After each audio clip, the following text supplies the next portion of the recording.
ഇരിക്കാൻ അങ്ങോട്ട് പറഞ്ഞില്ലല്ലോ ഞാൻ. ക്ഷമിക്കുക, ഒരു തെറ്റുപറ്റിപ്പോയി. എന്നും തെറ്റല്ലേ പറ്റിയിട്ടുള്ളൂ ഇയാൾക്ക്. ആട്ടെ, എന്താണാവോ വരവിന്റെ ഉദ്ദേശം? ഞാൻ എൻ്റെ പെങ്ങളുടെ ജീവിതം കുട്ടിച്ചോറാക്കി ഇല്ലേ? ക്ഷമിക്കണം ശങ്കരൻകുട്ടി മാഷ്. മൂർഖൻ പാമ്പുകൾക്ക് ക്ഷമാശീലില്ല. വേദനിപ്പിച്ചാൽ അത് കൊത്തും. പണ്ട് രാജിക്കത്തും വലിച്ചെറിഞ്ഞിറങ്ങി പോകുമ്പോ ഇയാൾ എന്നെ വിശേഷിപ്പിച്ചത് അങ്ങനെയല്ലേ, മൂർഖന്. അഹങ്കാരാവാം, പക്ഷെ അത് ഭൂമിയിൽ കാലുകുത്തി നിന്നിട്ടാവണം, ആകാശം ഭേദിച്ചിട്ടാവരുത്.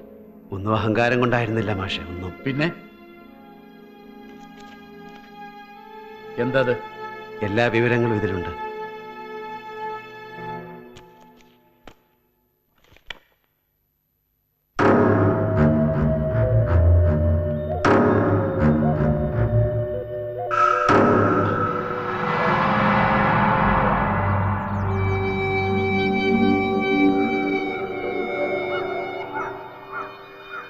പരമേശ്വരൻ ഒന്നും പറഞ്ഞില്ല.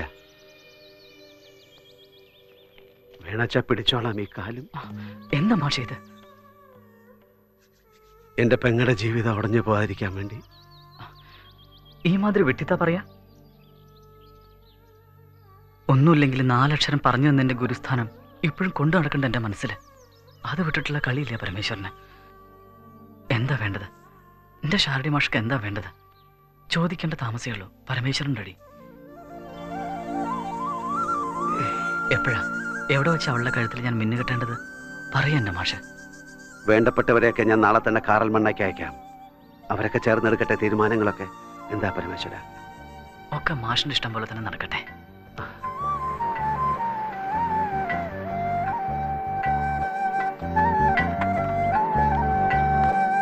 ആമേ, അമ്മേ, ആമേ, പറഞ്ഞില്ലേ ആർക്കും ഒന്നും പഴച്ചിട്ടില്ലാന്ന്.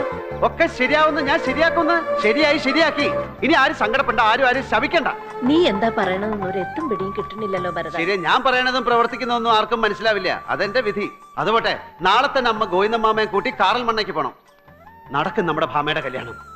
ഭ്രാന്ത് പറയല്ല, സത്യം ഞാൻ പറയണേ. ആ ശങ്കരൻകുട്ടി മാഷിന്റെ മോന്റെയും കാല് പിടിച്ച് കാര്യം ഞാൻ ഒപ്പിച്ചെടുത്തു. എന്നെ വിശ്വസിക്കണ്ട അമ്മ.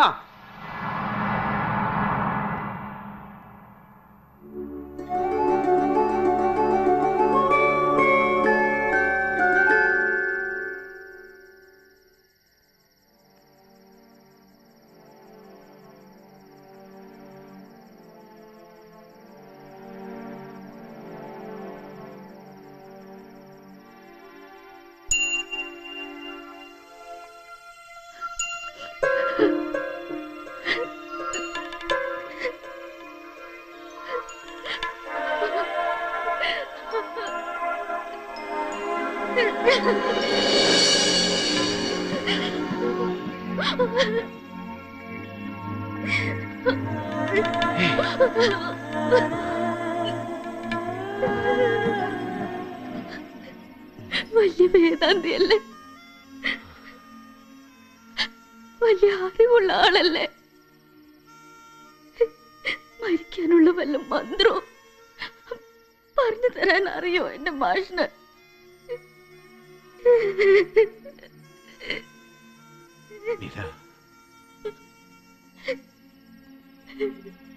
വേദനിക്കാൻ വയ്യ, കിടന്ന് പെടയാൻ വയ്യ.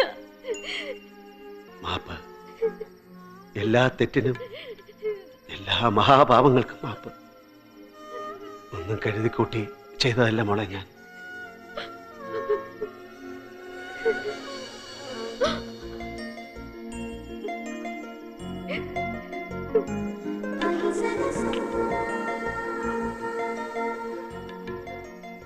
എല്ലാം അറിയാം ഈശ്വരന്, എല്ലാം.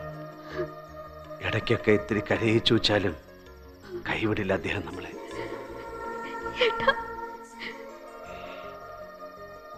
എന്താ വിളിച്ചത്? ഒന്നൂടെ വിളിക്കേ, ഒന്നൂടെ അങ്ങനെ വിളിക്കും മീര.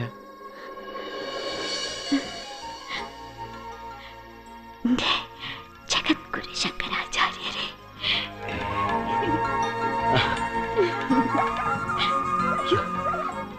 അച്ഛൻ എണീറ്റെന്നാ തോന്നുന്നേ. വരാം, പിന്നെ വരാം ഞാൻ. എന്റെ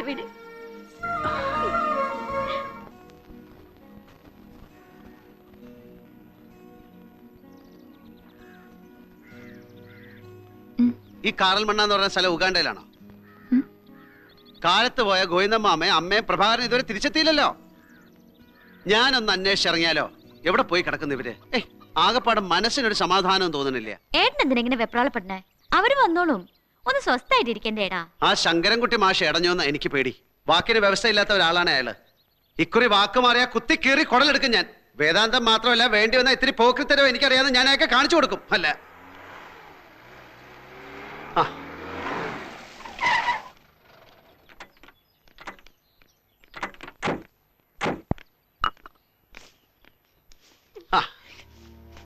എന്താ എന്താ എന്താ ഉണ്ടായത്? എന്താ ഉണ്ടായെന്നാ ചോദിച്ചേ? നീയെങ്കിലും ഒന്ന് കാര്യം പറ പ്രഭാകര. സമ്മതമല്ലേ അവർക്ക് ഈ കല്യാണത്തിന്? സമ്മതാണ്. പിന്നെ ആ ചടങ്ങില്, ആ പന്തലില് നീ ഉണ്ടാവാൻ പാടില്ലാത്രേ.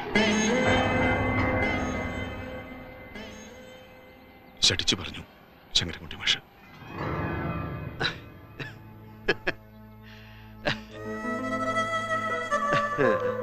ആ ഇത്രയുള്ള കാര്യം ഞാൻ ഉണ്ടാവില്ല, ഞാൻ നിക്കണില്ല.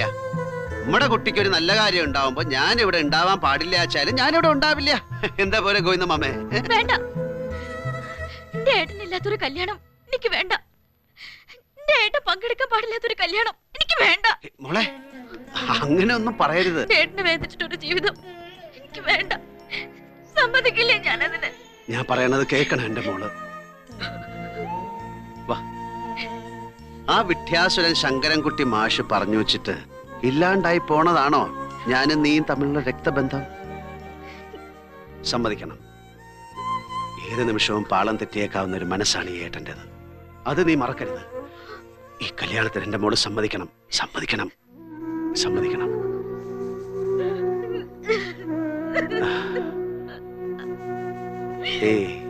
ഭാമ, വെറുതെ ഇരിക്കെ. നല്ല അസൽ അടി വെച്ചൊരു ഞാൻ ഓരോ തോന്നിയ ദിവസം കാണിച്ചു വെച്ചിട്ട് കുറുമ്പ കാണിക്കാം. ഇതിലും ഭേദം ഒരു കത്തിയെടുത്ത് മേലാസകലം കുത്തി കീറല്ലായിരുന്നോ? കണ്ടില്ലേ, കലം അടച്ചിട്ട് കാടം പൂച്ചിരിക്കണ പോലെ ഇരിക്കണത്. കൊള്ള ലക്ഷണം അത്. മീര, പണ്ടൊരിക്കൽ പറഞ്ഞില്ലേ നീ, തൃശൂർ പൂരത്തിന്റെ അന്ന് തിടമ്പെടുത്ത് നിൽക്കുന്ന തൃപ്രയാർ കേശവനെ പറ്റി? വാലിലെ ഒരു രോമം വെട്ടിക്കെട്ടി, ഒരു മോതിരം വളച്ചു കെട്ടി, മനസ്സിന്റെ പേടി മാറ്റാൻ, ജീവിതത്തിൽ ഒരു മോക്ഷം ഉണ്ടാവാൻ എന്നൊക്കെ പറഞ്ഞില്ലേ നീ? ആ കേശവന് മതം പൊട്ടിച്ചാൽ പേടിക്കോ നീ? പേടിക്കോ നീ? മതപ്പാടെടുത്ത് പാപ്പാനെ ചവിട്ടിക്കൊന്ന് ചിഹ്നം വിളിച്ച് അതെങ്ങനെ നിന്റെ നേരെ നടന്നു വരുമ്പോ പേടിച്ചു ഓടിക്കളയോ നീ? ഇല്ല ഇല്ല എന്റെ ഏട്ടാ. പിന്നെന്ത് ചെയ്യും നീ?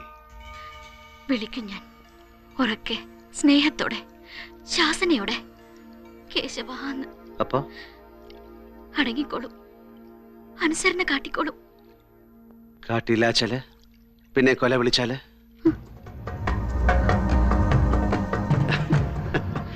തൃശ്ശൂരിലെ മണ്ണൂത്തിന്ന് ഒരു മയക്ക് വെടിക്കാരനെ വരുത്തുക, എന്നിട്ട് ബ്രൂം മധ്യത്തിൽ ഒരൊറ്റ കാശ് ചരിഞ്ഞോളും. ദാ ഇങ്ങനെ നിന്റെ ഈ ഒറ്റക്കൊമ്പൻ കുറുമ്പൻ.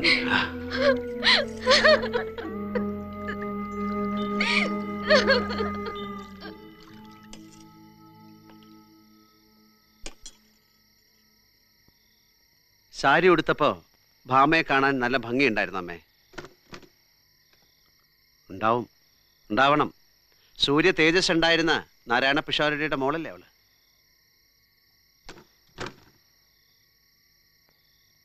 പടിയിറങ്ങി പോകുമ്പോ കരഞ്ഞിരുന്നോ അവള്? ഉണ്ടാവും, ഉണ്ടാവണം. വെയിലത്ത് വെച്ച വെണ്ണ പോലെയല്ലേ അമ്മ അവളുടെ മനസ്സ്. എവിടെ പായസം, പ്രഥമൻ? പായസം ഒന്നും വെച്ചില്ല എന്റെ കുട്ടിയെ. പറഞ്ഞില്ലായിരുന്നോ ഞാൻ 4 വട്ടം പായസവും പപ്പടവും ഒക്കെ വിളമ്പണമെന്ന്? ആരാ പറഞ്ഞ വേണ്ടെന്ന്? നിന്നെ പടിക്ക് പുറത്ത് നിർത്തി ആഘോഷിക്കുന്ന ഒരു ചടങ്ങ് എങ്ങനെയൊക്കെ ഏമായിട്ട് നടത്തണ എന്റെ കുട്ടിയെ? വയ്യാണ്ടായിരിക്കണു എനിക്ക്. അല്ലെങ്കിലും നിന്നെ ചൊല്ലി എനിക്ക് കണ്ണീരല്ലാണ്ട് എന്താ ഉണ്ടായേക്കണേ ഇതുവരെ.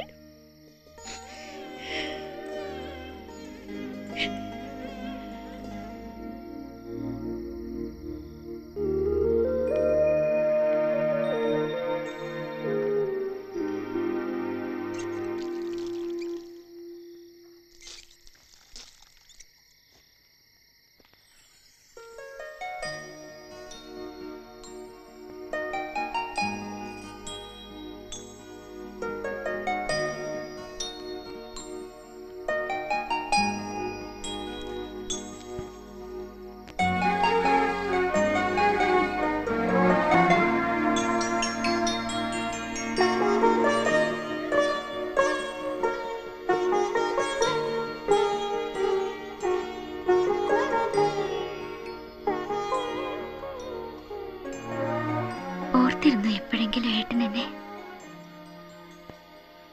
ഇല്ല. പുരാന ദില്ലിയിൽ ഒരു ചെരുപ്പ് കുത്തിയായി, ഗുരുദ്വാരകളുടെ ഗോപുരം കാക്കുന്ന ശിഖനായി, പല വേഷത്തിൽ പല അവതാരത്തിൽ പലയിടങ്ങളിലായി 5 കൊല്ലക്കാലം തെണ്ടി നടക്കുകയായിരുന്നു ഞാൻ. അതിനിടയ്ക്ക് ഓർത്തില്ല, ഓർക്കാൻ കഴിഞ്ഞില്ല. ഓർക്കണം എന്നോട്. എന്തായിരുന്നു മീരയുടെ അവസ്ഥ? മരിക്കാൻ ഒരുങ്ങിയതാ. ഒന്നല്ല, ഒരു 100 വട്ടം. സമ്മതിച്ചില്ല ഈശ്വരന്മാര്.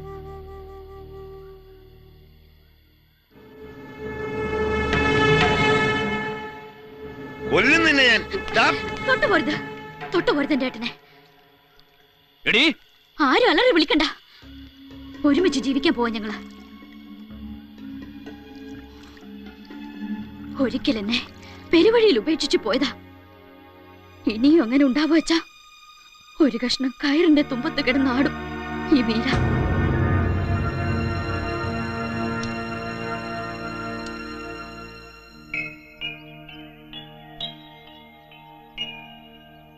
വിശ്വനാഥനൊന്നും പറഞ്ഞില്ല.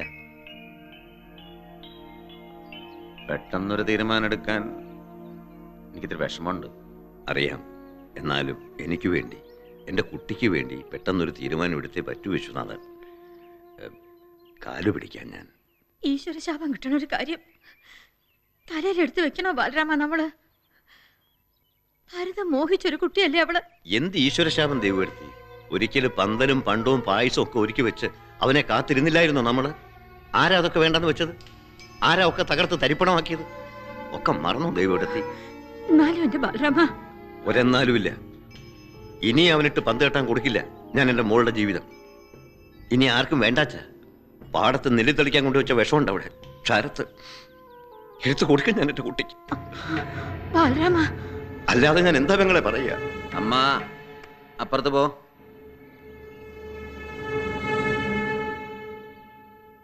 അമ്മോട് അപ്പുറത്ത് പോവാനാ പറഞ്ഞത്. ചോദിക്കണേല് ബാലമാമയ്ക്കൊന്നും തോന്നരുത്. ശീലാവതി ഒന്നുമല്ല മീര എന്നെനിക്കറിയാം. ഒരുപാട് കാലം ഭരതേട്ടൻ കൊണ്ടു കടന്ന് ക്ലാവ് പിടിച്ച ഒരു കാഴ്ച പണ്ടം. വിശ്വനാഥ, വിഷമിക്കാൻ പറഞ്ഞല്ല, എന്നോടുള്ള വാത്സല്യം കൊണ്ടൊന്നും അല്ലല്ലോ ഇങ്ങനൊരു കാര്യം പറഞ്ഞ് ബാലമാമ വന്നേക്കണത്. അതെ, ഈ കച്ചവടത്തിൽ എനിക്കെന്താ ലാഭം? ചെയ്യാൻ പോണ ഈ മഹാത്യാഗത്തിന് എനിക്കെന്താ കൂലി?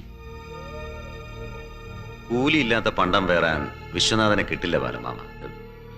ഞാനായിട്ട് അധ്വാനിച്ചുണ്ടാക്കി ഒരുപാട് സ്വത്തും മുതലും ഉണ്ട് ക്ഷാരത്ത്. ഒക്കെ മീരയ്ക്കുള്ളത്. അവൾക്കൊരു ജീവിതം കൊടുക്കാൻ തയ്യാറാച്ച നിനക്കും. ഈ മാസം 16-ാം തീയതി എനിക്ക് ദുബായിക്ക് മടങ്ങണം. അതിനു മുമ്പേ ആഘോഷമൊന്നും വേണ്ട. ഞാനും 2 ചങ്ങായിമാരും കാണും. മടക്കത്തി വേണേ കൃഷ്ണൻ പറഞ്ഞൊരു താലിയും കേട്ടാ എന്താ?